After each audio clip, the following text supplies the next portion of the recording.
Bonjour à tous et bienvenue sur ma chaîne.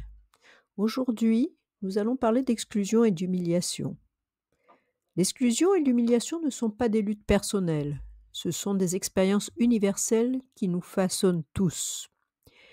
J'assistais hier à une conférence d'un homme diagnostiqué avec le syndrome d'Asperger, déclaré donc autiste. C'était un pianiste et un auteur publié incroyablement talentueux. Mais ce qui m'a frappé, ce n'est pas son diagnostic, c'est à quel point il se sentait exclu. C'est comment la société lui avait fait croire qu'il n'était pas à sa place, non pas à cause de ses capacités, mais à cause de l'étiquette d'handicap qu'il portait. Nous utilisons souvent des catégories comme autiste, par exemple, pour expliquer le comportement de quelqu'un. Mais que se passe-t-il si ces étiquettes finissent par devenir des cages ? Et si, en essayant de nous définir, nous limitions en fait qui nous pouvons être ? L'exclusion n'est pas seulement une question de handicap. Il suffit d'être différent, simplement, en termes de race, de sexe, d'origine, voire même de personnalité. Et cela commence tôt. L'enfant qui ne s'intègre pas, la femme dont les talents sont utilisés mais jamais reconnus, l'employé réduit au silence par un patron mesquin. L'exclusion et l'humiliation est partout, en politique, en religion, dans les familles. Mais dites-vous bien que la douleur de l'exclusion n'a pas à nous définir. Vous pouvez résister sans vous briser.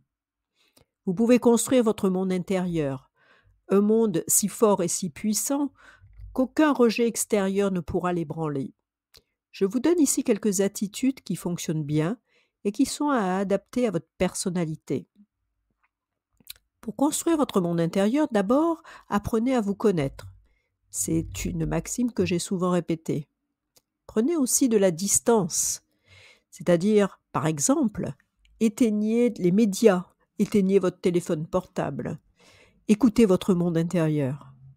Assumez aussi votre indépendance, votre unicité, votre façon d'être unique plutôt.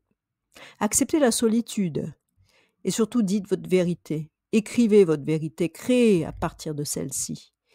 Vous pouvez également poser un acte symbolique, comme envoyer une lettre que vous n'enverrez pas à la personne qui vous a humilié.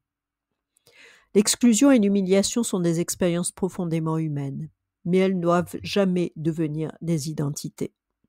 En d'autres termes, vous ne devez jamais vous identifier à elles. S'en libérer passe par un travail de conscience, de distance, de parole et de symbolisation.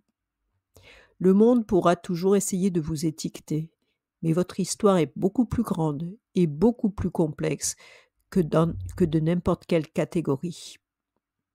J'ai écrit un article beaucoup plus long sur le blog que je vous invite à consulter sur mon site elisabeth-cario.com. Et si vous avez aimé cette vidéo, n'hésitez pas à vous y abonner. Au revoir.